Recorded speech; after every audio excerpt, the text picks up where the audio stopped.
my absolute favorite places in all of Disney World and maybe the whole world. So I'm going to show you all the reasons I love Wilderness Lodge and see if I can find any cons to point out, but I gotta be honest, it doesn't seem very likely. Let's go.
So there you have it, everybody.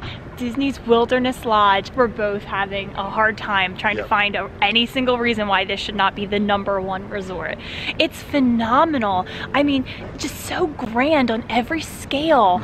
And the pool is really beautiful. And the arcade, I mean, is okay. Like, you're not here for the arcade, let's be honest. So like, let's just cross that out. The gift shop, really cool. I know you're not here for the gift shop either, but like, I need that Wilderness Lodge frame, like bad. But I only want to get it if I stay here, so you have to take me here, okay? At some point. Like, promise? I promise. YouTube heard you promise, so now you have to. The dining here is so much fun. We ate at Artist Point tonight, and I mean, their menu is just so great. And Whispering Canyon Cafe has been one of our favorite Disney restaurants for a very long time. They have this all-you-can-eat barbecue skillet, and it's awesome. It's worth splurging some calories on, everybody. And then they have some good quick services. I've heard, I haven't sampled myself, but honestly, the second you walk in here, you are just like on vacation. It's really phenomenal. We've just been walking outside the resort for a while, and I feel so relaxed. It's really open, and I think it's also contrasted a little bit by how the lobby is so grandiose and always vibrant. Like, Whispering Canyon's always really loud. Yeah. So it's kind of nice when you can leave the lobby and like walk around, and it feels really peaceful. The only con I can maybe think about, and for some people this is going to be a pro actually, so weird, but I think there's no bus service here to Magic Kingdom. I think you can only take the boat. So I can imagine that those lines could get really long, or in the hot sun, or on a rainy day, that could get kind of like not ideal. I didn't know that. Yeah, I don't think you can take a bus there. But I mean, that's true at other resorts too, who, like, if you're close to Epcot, you're not getting an Epcot bus. So that's just kind of like a trade-off. You still have transportation. So it's just a small one, but I love it here. I love it here too. This is one of my favorites. Yeah, I think we would give this one a 10. Yeah, it's 10 for me too. 10 out of 10.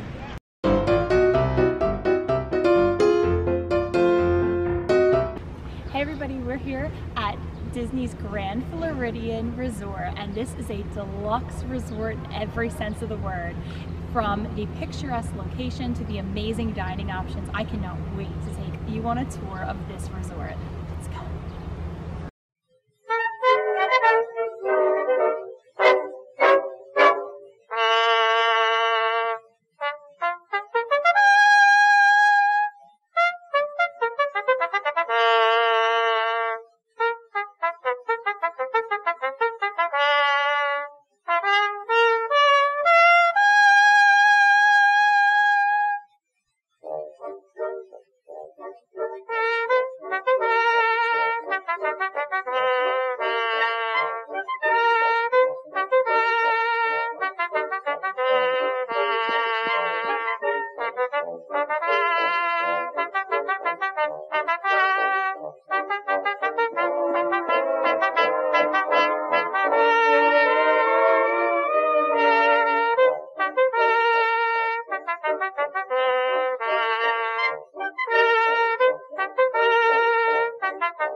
everybody. So that was Disney's Grand Floridian Resort. And I mean, it is grand, isn't it? Yeah, it's beautiful. Beautiful is such a great way to describe it, but like charming, elegant, sophisticated. But one of the words that kept coming to my mind as we were walking around was peaceful. There were people around, but it still felt very peaceful. Like I felt like I could go to, one of the pools was a little more fun and upbeat and loud, and the other pool was a little more reserved and people kind of just quietly lounging. So I like that it had those options for you. It probably also has a lower concentration of kids than the average resort. That might be true, So there's probably like a little bit more adults, a little bit like, not even as many teens, to be honest. There was a lot of adults and a lot of like young people, probably early 20s. So you're probably just, that's probably leads to it being a little less loud. So some of the pros, I think one pro was dining. You saw us dine at the Grand Floridian Cafe, which is definitely one of their less expensive options, and I highly recommend it. We loved our meal there, and it was so beautiful inside as well. It kind of like, it could have gone grandma, but I still felt like it didn't. It still felt more modern than grandma.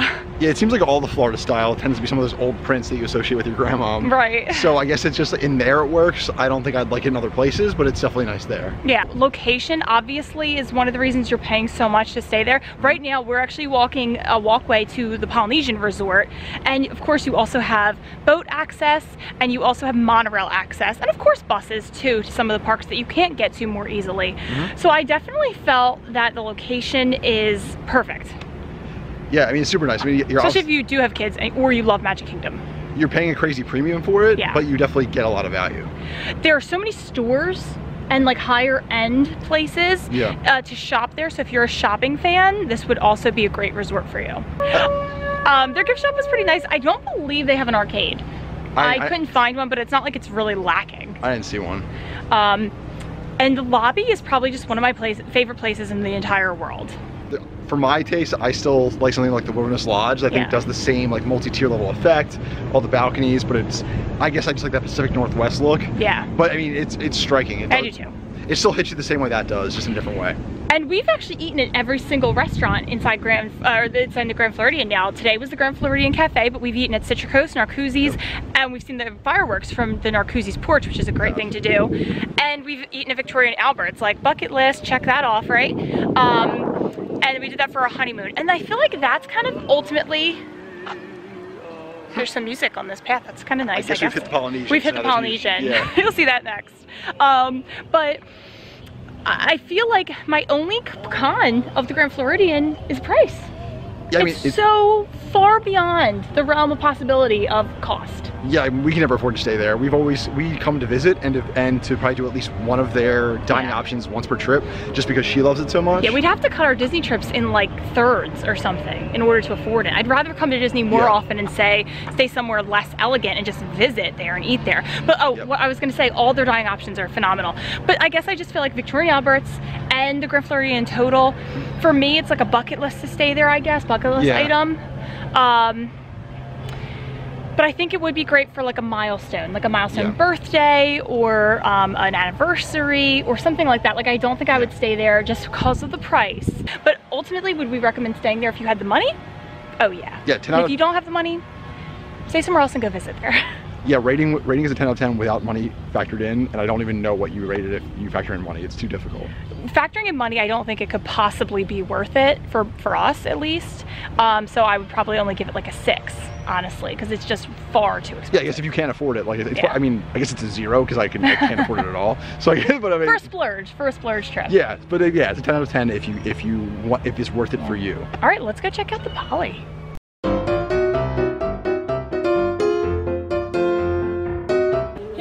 At Disney's Polynesian Village Resort. It's oftentimes just called the Polynesian or the Poly for short, but officially this is Disney's Polynesian Village Resort. I adore this resort. What's not to love? We're gonna see if we can find any cons to mention today, but so far, just being here, feeling the tropical environment, I'm feeling very positive. I think there are gonna be a lot of pros. Let's go see.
we're not in a very Polynesian area right now. We're actually at the Contemporary Resort. It was just way too hot to film anymore at the Polynesian, so we took the monorail over to the Contemporary, and we'll show you that tour in a little bit. But first, let's talk about some pros and cons of the Polynesian Village Resort. First of all, I want to say I love the Poly. I've never been lucky enough to stay there, but it actually is definitely on my Disney bucket list. It's super well themed, and there's a lot of Disney hotels that are like more tropical or islandy, but this one is definitely a step above in my opinion. Yeah, definitely. It feels super Hawaiian and special. A big pro would be the food there. Ooh, I think there's not like a huge number of restaurants, but the ones that are there are really high quality. Like Ohana is up one of our top 2 places on all Disney World when it comes to food. It's probably it's a good value, and it's also delicious. Ohana is my only must-do restaurant for like every Disney trip. And then Kona Cafe is pretty popular, and I think you can still get a few of the popular dishes from Ohana if you couldn't get a reservation. Oh, and there's a really nice coffee bar and sushi takeout and little dessert area right outside of Kona. We did get some coffee and tea there, so it was kind of just nice, and it was just like completely prepare your own, which I think a lot of people would like to do. Only prepare your own coffee. You're not preparing your own sushi, though. That's true. You're not preparing your own sushi. I should have been more specific about that. You need a couple years of courses first. Well, I think they do like a class somewhere. Like you can probably learn to make sushi in 30 minutes. Yeah, maybe. It's probably not that good. So is there another pro for you? I think this is a pro for me, but kind of a con for you. They're gift shops. So I'm a big gift shop person, and I did purchase some things in the Moana Mercantile gift shop. They have a lot of Stitch merchandise. So if you love Stitch, this is the resort you should at least visit, if not completely stay at. Because, he's also there with Lilo and Mickey, and I think Pluto as the characters for the Ohana and Friends breakfast. So if you like Stitch, you definitely need to stay at this resort. I really liked the gift shops. There are 2 of them. I really like the gift shops at the Poly, but John thought the merchandise was like not so great. All right, so yeah, it's gonna be a con for me for the same reason she said. It's great if you like Stitch, and it's terrible if you like anything else. Because I would say like it's only Lilo and Stitch themed. I don't even know if really Lilo. It's pretty much just Stitch. And Angel and Scrump. And I've never even seen Angel in the movie, so I never saw the sequel. So like to me, it's just like nonsense. So when if you love Stitch and Angel, then you'll love it. If not, you're gonna be like, there's nothing here. Unless you like, and I'm sorry if I'm offending you, but like really tacky Hawaiian shirts. Yeah, they're pretty tacky. I mean, I guess I think all Hawaiian shirts are tacky. So it's not like I'm offending like the specific merchandise. It's just like they're just bad in general. What I will say, another pro for me though, and you can find it in the gift shop, you can find it everywhere in the Poly, is the theming is so spot on, and they have little tiki guides. I say little, but some of them are way taller than me. They have tiki guides like everywhere, and I think it would actually be really fun if you did like a tiki guy scavenger hunt or something. Like how many tiki guys can you find? You could play it with your kids or your husband. I don't know. Yourself if you're coming on a solo Disney trip, or if just no one else wants to play with you. How many tiki guys can you find? We found so many in the gift shops alone, and the lobby and the hallways. They are hysterical. Yeah, some of them are especially funny, so you really have to look. I won't even spoil it, but there's one really cool one in our video, I believe. Oh, and the pin trading. I didn't share this in any video, but the pin trading at the Poly is top notch. They have little drums where they put the pins on the top of the drum, and they also have a surfboard, like a boogie board. That was the coolest one. That was really cool. And then they also directed us to the lobby check-in desk, so no one else had done that before, and so I really appreciated that. Yeah, and actually at the front desk, she mentioned that they don't often get asked about it, so there's always the potential that maybe you have better quality pins there because they're not getting like scoped out as frequently. Yeah. Another pro is obviously location. I do like the Poly's location on the monorail, plus you can walk to the Grand Floridian, which I think is pretty neat.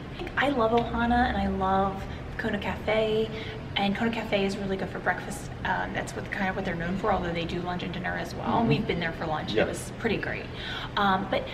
So I do feel like I would love to like eat my weight in food at Ohana and then just kind of like roll myself, because you can't stand up straight when you've eaten that much, but I would like to roll myself to my room. I think that would be really cool. So cons about the Poly.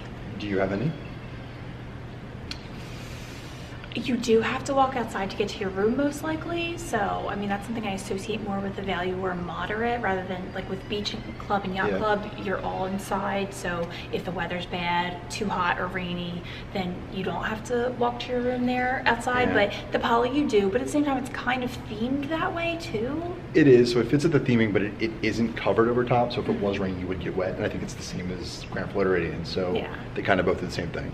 The pool doesn't blow me away. It has a nice volcano. Yeah, the volcano's pretty cool. I don't know. I'm not a big pool person anyway, though, so that probably doesn't really matter to me. To me, I think while the lobby section, where all the restaurants are really beautiful, and it's only 2 floors, and I think when I go in the Grand Floridian or what's the other one that's my favorite, Wilderness Lodge, they both wow me where they're like very tall. I think probably like 5 stories. Or maybe in the Wilderness Lodge. Yeah, and like the theming, I think, so while they're all 3 of them, as those examples, like are all really well themed, I think that they're taller, really like let you see more of the theming, and it really wows you, whereas you only have the 2 stories for Polynesian. Yeah. So like, I still think it's beautiful. I just think like the fact it's only 2 stories isn't like, you don't get to see as much of it. One more pro, and I mean, I kind of feel bad to the other resorts saying this, but I found the nicest employees at the Poly. Like they went above and beyond, and they were always saying mahalo, and every single employee I feel like smiled and waved and said mahalo and just talked to us and gave us some good advice or some funny stories. Even the security guard on the way to the monorail to the Contemporary, I had like a Disney merch bag, and he was looking through it and he was like, thank you so much like for bringing this to me, I really appreciate it. And like we were trying to leave and he's like, all right, thanks again for the gift. Like everyone was just like extra nice. And I don't know if it's the island like Hawaii vibe, but I just found them a little bit better than the other resorts. Yeah, they were great. Any other cons? Cons. I think I have one. Oh, we didn't say one of the other pros. There's that? so many pros to the Poly, guys. If you love the Dole Whip that you get in Magic Kingdom, and I know a lot of you do, you can actually get it at the Polynesian. And they have a whole section, and we showed that in the video, and the line was definitely very long, so we had to wait, but you can get it there. And then they have the Tambu Lounge outside of Ohana, and if you love Ohana's bread pudding, you can get it there. It's single person size serving, so get yourself like a Hawaiian drink and a pineapple and like a sample of the bread pudding. I mean, yes. Oh, and there's also these like pulled pork nachos, which you can get at Tambu. It's like a dining review all of a sudden. Tambu Lounge, you get these pulled pork nachos, and you can also get them in Captain Cook's. And like, if you don't do anything else in Disney, please take my suggestion to try all 3 of those things. Cons, right? We're supposed to be saying negative things about the Poly. And we never said it before, but I know we've frequented Ohana and a few other restaurants there we've talked about.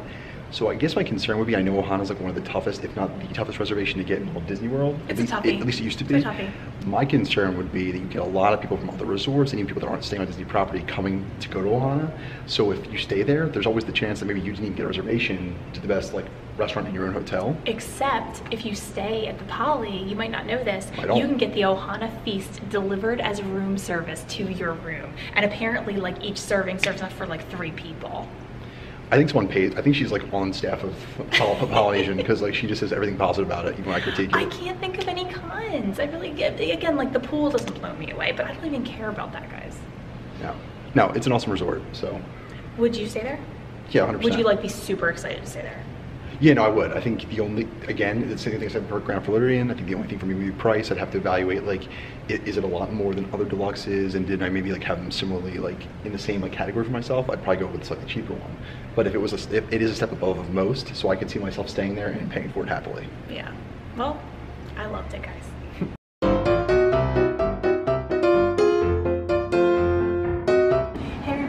We're here at our final monorail resort, which is Disney's Contemporary Resort.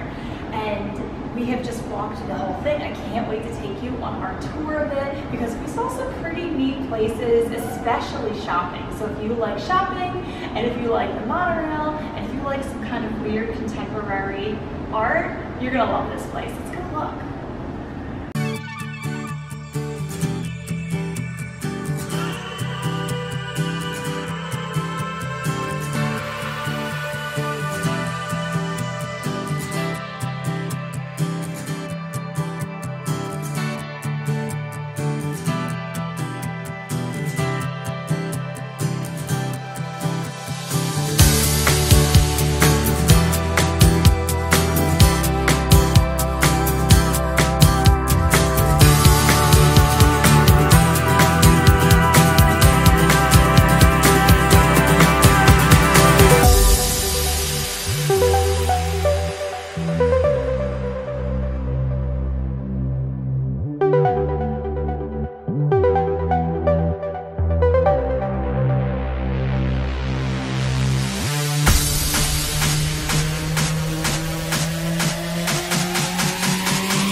at Disney's Contemporary Resort. What did you think?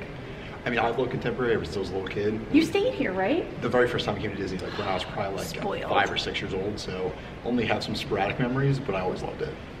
I definitely never stayed. I didn't come to Disney until I was an adult, so I've never stayed at anywhere like here, but this would definitely be like a dream come true kind of vacation spot, the Contemporary. I was saying it earlier too, I think its biggest plus is that it's probably the best for the monorail because you're completely covered because it goes right inside. That's probably my favorite thing because like no matter when, like it doesn't matter if it's downpour, you get stop on the monorail, you're not getting wet at all. Or even if it's just really hot, you're not wilting because the monorail like stop is completely inside, whereas with the Poly and the Grand Floridian, it's outside. Let's go over some of the pros of the Contemporary. First, we said the monorail. Second, overall location. I mean, you can walk right to Magic Kingdom. The walk's probably the best one. So if I ever like came here for Mickey's Not So Scary Halloween party, for example, I would definitely want to stay here if I could swing it just for like a night or a weekend, because I think to walk there would be phenomenal. I was saying to you earlier, I think the fact that for me it blends into Future World and that it feels like it's like so that 80s or early 90s vision of what the future would look like that we now don't you don't see anymore. So I think like if you're going to go to Magic Kingdom, it feels like right in theme. For me though, the decor of the Contemporary is one of its cons. For him it's a pro and for me it's a con, so it's really up to you what you think. I'm not blown away. I think the murals, well, they're not my taste, I'll say. I do really love the restaurants here. California Grill and the Wave are two places we've been. We have not been to Chef Mickey's. I hear it's not great for food, but it's great for characters. So that would be very convenient if you love character meals to stay here as well. Yeah, it's definitely a pro for like if you're little kids. It's probably one of what. There's maybe only like 3 other places that have really popular character meals, so the Contemporary being one of them is probably really important. Yeah, the Poly has one, and the Grand does have one. The Swan has one. The Beach Club has one for breakfast only. Although, I mean, the Poly's is breakfast only as well. I think another pro for the Contemporary is it does have a lot of cool shopping options. It definitely has like your toys and whatnot, but it also has really cool artwork, and there's actually a whole like snack area as well. Yeah, it felt like it was a pretty good pin. It had a lot of pin options. It even had some like special commemorative pins, which I don't think we saw anywhere else. They should be in all of the stores, but I mean, we didn't find them as easily. At least at the resorts, maybe within like Magic Kingdom, you can find them. I just know we went to a lot of pin stores, and I don't remember seeing them anywhere else. So he's talking about like limited release and limited edition pins. We haven't, I guess, looked that hard, but I guess I don't remember seeing them in a lot of the other resorts. That's true. I'm trying to think. Everyone go to cons? Decor. Yeah, like let's talk about some cons. For me, again, the decor is a con. I'm trying to think. I guess you could say price, but I think you're probably spending less here than both the Polynesian and Grand Floridian. So if you want a monorail resort, maybe you could argue that while it's a con, because it's more expensive than a lot of other deluxes, it's actually probably not quite as big as a con, because it's probably still more reasonable than those two. Yeah, I think it's pretty comparable to the Poly, but I do think the Grand is significantly more expensive than both of these. I'm trying to think. I don't know. See, you probably have more than me, because I really like the resort. It is very nostalgic for me, because I think a lot of the decor does look the same as when I was a kid. So I mean, I don't think there's much you can say about any of the monorail resorts having cons. They're all wonderful. It's really price. I think that's what it completely comes down to. One more pro though, I thought they probably have one of the better views of the fireworks if you're not actually within Magic Kingdom, right? Oh, I was going to mention that. We have a reservation tonight. We're going to go to the California Grill. You probably already saw it in this video. And we're going to come back. You're allowed to come back if you went to the California Grill for dinner or brunch they have on Saturdays as well. You're allowed to come back with your receipt and go up to the observation deck and watch the fireworks. So that's the whole reason we booked the dinner tonight. So I'm very excited for that. But ultimately, would you stay here? Yes. Would you like be really excited to stay here? I would, yeah. Me too. Good job, Contemporary.